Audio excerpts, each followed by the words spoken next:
Hello students, last term पे हमने BSc part 1 organic chemistry arene और एरोमेटिसिटी स्टार्ट किया था और उसमें हम बेंजीन के स्ट्रक्चर को समझ रहे थे। तो बेंजीन के स्ट्रक्चर को हमने 2-3 तरह से समझने की कोशिश की थी। आज हम बेंजीन की आणविक कक्षीय संरचना को समझेंगे।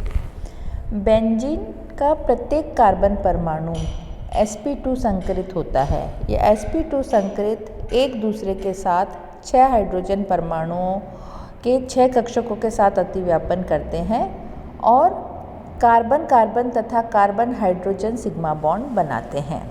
यहाँ पर हम इस स्ट्रक्चर में देखते हैं तो जैसे ये एक कार्बन है, ये sp2 3 ऑर्बिटल है संकरित। ये sp2 ऑर्बिटल्स एक हाइड्रोजन से और एक ऑर्बिटल 2 ऑर्बिटल कार्बन से, ये इस तरह से 3 सिग्मा बंध, एक कार्बन के 3 सिग्मा बंध बनते हैं। अब sp2 कक्षक के बाद एक p ऑर्बिटल जो है वो खाली रह जाता है। ये p ऑर्बिटल हर कार्बन पे लगा हुआ ये p ऑर्बिटल इस तरह से ये दिखाई दे रहे हैं। ये p ऑर्बिटल्स आपस में एक एक इलेक्ट्रॉन जो इसमें रखा हुआ है वो संकरित होकर आपस में पेयर होकर डबल बॉन्ड पाई बॉन्ड बनाते हैं। तो यहाँ पर हम देखते हैं समतलीय sp2 कक्षकों के अतिव्यापन में सिग्मा बंधों का निर्माण होता है। सभी कार्बन हाइड्रोजन परमाणु बेंजीन में एक ही तल पर रहते हैं। इनके बीच में 120 डिग्री का कोण होता है। बेंजीन के प्रत्येक कार्बन के पास एक अतिरिक्त p कक्षक होता है। ये p कक्षक सिग्मा बंध के लंबवत होता है और ये p कक्षक आपस में संपार्श्विक अतिव्यापन करके पाई बॉन्ड बनाते हैं। पाई आणविक कक्षक पाई बॉन्ड बनाते हैं और पाई आणविक कक्षक above and below the plane of carbon ring होते हैं। इसका स्ट्रक्चर इस तरह से यहाँ पर समझ में आता है। ये केकुले की संरचना है बेंजीन की। तो इस तरह से ये पाई बॉन्ड 3 पाई बंध बन गए। ये इस तरह से अगर ये ऐसे जुड़ते हैं तो ऐसे भी ओवरलैप कर सकते हैं, तो ये इधर भी डबल बॉन्ड हो सकता है। कहने का मतलब डबल बॉन्ड पूरी रिंग पर above and below the plane overlapping से बन जाते हैं। तो इस तरह जो पाई कक्षक है उनमें 6 पाई इलेक्ट्रॉन होते हैं और ये डीलोकेलाइज्ड विस्थानीकृत होते हैं। 6 p कक्षक अणुकक्षक जो पाई का बॉन्ड बनाते हैं डीलोकेलाइज होते हैं। इन विस्थानीकृत इलेक्ट्रॉनों की ऊर्जा कम होने से बेंजीन का अणु स्थायी हो जाता है। इन पाई इलेक्ट्रॉनों के विस्थानीकरण के कारण बेंजीन में कार्बन कार्बन जो बॉन्ड लेंथ है वो कम हो जाती है और बेंजीन की स्टेबिलिटी बढ़ जाती है। अब हम देखते हैं बेंजीन की रेजोनेंस एनर्जी। बेंजीन का विशेष स्थायित्व उसमें उपस्थित डीलोकेलाइज्ड पाई बॉन्ड पाई इलेक्ट्रॉनिक कक्षक होता है। इस अतिरिक्त स्थायित्व को हाइड्रोजनीकरण ऊष्मा में होने वाले परिवर्तनों को मापकर ज्ञात किया जाता है। उदाहरण के लिए साइक्लोहेक्सीन के हाइड्रोजनीकरण पर 28.6 किलो कैलोरी ऊर्जा मुक्त होती है। ये यहाँ पर हम दो बॉन्ड हैं तो 54.4 किलो कैलोरी ऊर्जा मुक्त हो रही है। यहाँ पर 3 बॉन्ड हैं तो 85.8 किलो कैलोरी ऊर्जा हो रही है। परंतु बेंजीन के हाइड्रोजनीकरण की ऊर्जा का मान 49.8 ही होता है। होनी कितनी चाहिए इतनी, लेकिन होता इतना कम है। तो यहाँ पर हम देखते हैं कि काल्पनिक 135 साइक्लोहेक्सा ट्राइइन जो बनाया हमने उसकी ये हमने ऊर्जा इस ग्राफ में हमको दिखाई दे रही है, ये है, किंतु वास्तव में ये होती है। तो कुछ चक्रीय यौगिकों में 1 मोल के हाइड्रोजनीकरण पर मुक्त ऊष्मा जो है वो इस ग्राफ में दिखाई गई है। किंतु हमने देखा कि जैसा कि चक्रीय उसमें होना चाहिए बेंजीन में उससे कम मात्रा में ऊष्मा मुक्त होती है।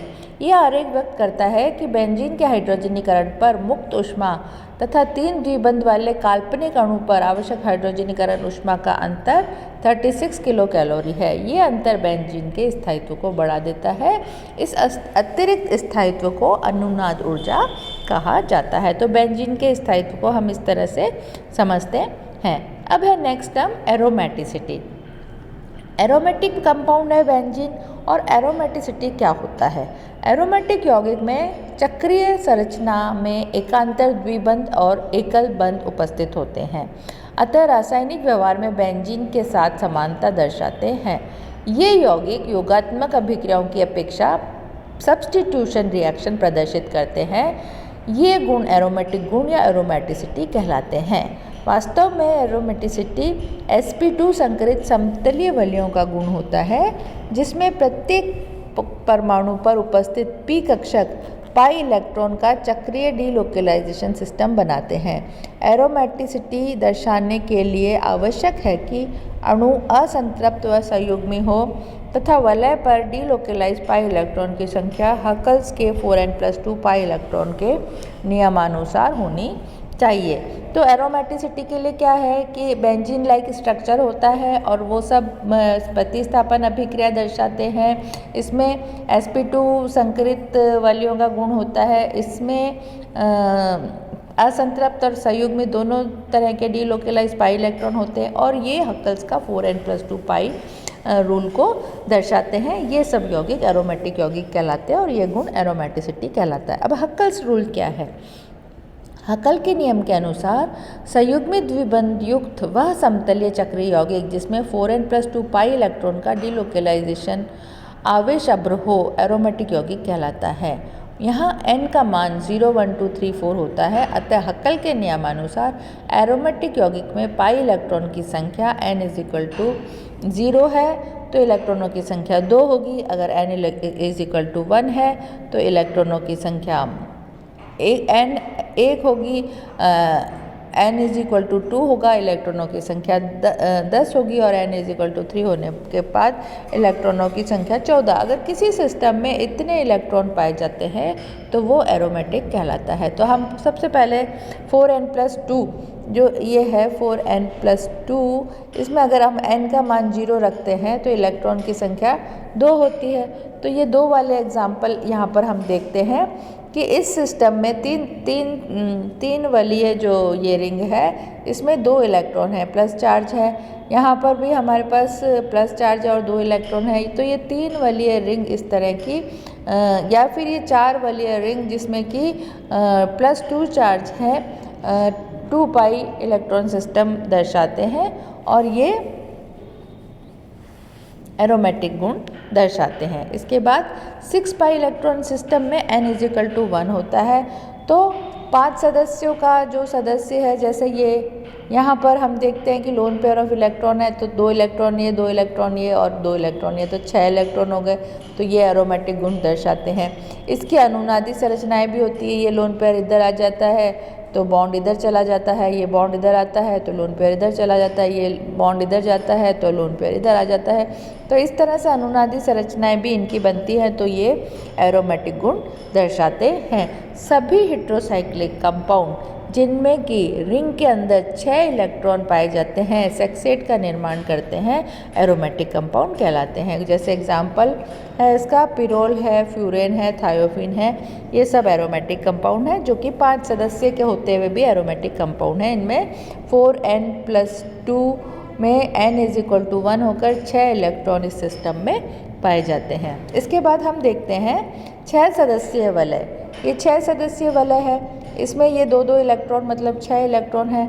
तो ये भी 4n+2 पाई रूल दर्शाता है। इसमें अनुनाद ऊर्जा का मान 36 किलो कैलोरी होता है। इसी तरह से ये 6 मेंबर्ड रिंग पिरिडिन भी है।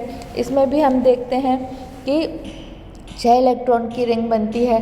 तो ये भी 4n+2 पाई रूल के अकॉर्डिंग एरोमेटिक स्ट्रक्चर शो करता है। 7 सदस्यीय वलय है जो कि चक्रीय और समतलीय होती है। 3 द्विबंध 6 पाई इलेक्ट्रॉन उपस्थित होते हैं, परंतु इनमें कार्बन संतृप्त sp3 संकरित होता है, परंतु पाई इलेक्ट्रॉनों के चक्रीय अभ्र की अनुपस्थिति के कारण एरोमेटिक नहीं होते। तो sp3 संकरित कक्षक sp2 संकरित कक्षक जो है इनमें पाए जाते हैं, परंतु साइक्लोहेप्टाट्राइन में एक हाइड्राइड आयन निकलने से साइक्लोहेप्टाट्रायनिल धनायन प्राप्त होता है जो एरोमेटिक होता है। तो ये साइक्लोहेप्टाट्रायनिल धनायन यहाँ पर भी 6 पाई इलेक्ट्रॉन है, जबकि ये रिंग 8 की है, लेकिन यहाँ पर जो चार्ज है 1, 2, 3, 4, 5, 6, 7 की है ये रिंग और यहाँ पर +1 चार्ज आने से 6 इलेक्ट्रॉन पाई इलेक्ट्रॉन पाए जाते हैं इसमें, तो ये भी एरोमेटिक होता है। इसके बाद हम वो संरचना देखते हैं जिसमें 6 पाई इलेक्ट्रॉन n=2 है। यहाँ पर हमारे पास नेफ्थलीन का एग्जाम्पल है, तो यहाँ हम देख रहे हैं 2 2 4 2 6 2 8 और 2 10 पाई इलेक्ट्रॉन है, तो ये भी एरोमेटिक है, ये इसके आइसोमर्स हैं। इसी तरह से विषम चक्रीय यौगिक क्विनोलिन, आइसोक्विनोलिन जो एक दूसरे के आइसोमर्स हैं, इनमें भी 10 पाई इलेक्ट्रॉन है। 14 पाई इलेक्ट्रॉन जहाँ पर n=3 होता है, तो इस तरह का ये एंथ्रासिन का एग्जाम्पल है जो कि 14 पाई इलेक्ट्रॉन का एग्जाम्पल है, तो ये भी एरोमेटिक है। ये सब हकल का रूल शो करते हैं। और एक ये एग्जाम्पल जो दिख रहा है आपको, यहाँ पर भी 3 बेंजीन रिंग है। इस रिंग में भी जब हम देखते हैं तो इसमें भी हमारे पास 10 पाई इलेक्ट्रॉन है। 10 पाई इलेक्ट्रॉन का होना इसका 4n+2 में जब n=3 होता है तब संभव होता है, जो हकल्स रूल को फॉलो करता है।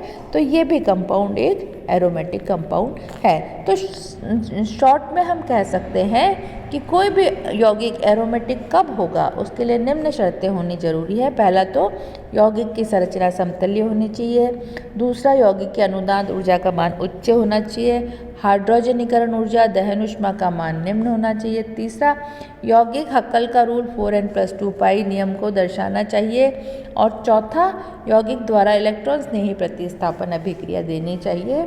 ये चारों गुण जिन यौगिकों में होते हैं वो सभी यौगिक एरोमेटिक होते हैं। तो जो हमने अपना चैप्टर शुरू किया है एरीन और एरोमेटिसिटी, तो उसमें हम एरोमेटिक कंपाउंड के बारे में हमको पढ़ना है। तो सबसे पहले हमको ये जानना जरूरी था कि बेंजीन और बेंजीन के सजात एरोमेटिक कंपाउंड है, या वे यौगिक जो बेंजीन लाइक स्ट्रक्चर प्रेजेंट करते हैं एरोमेटिक कंपाउंड है।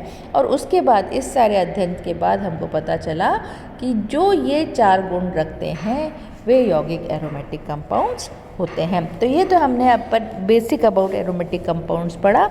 अब इसी चैप्टर को हम आगे और दूसरी जो आपने सिलेबस के अकॉर्डिंग कोर्स है उससे कंप्लीट करेंगे।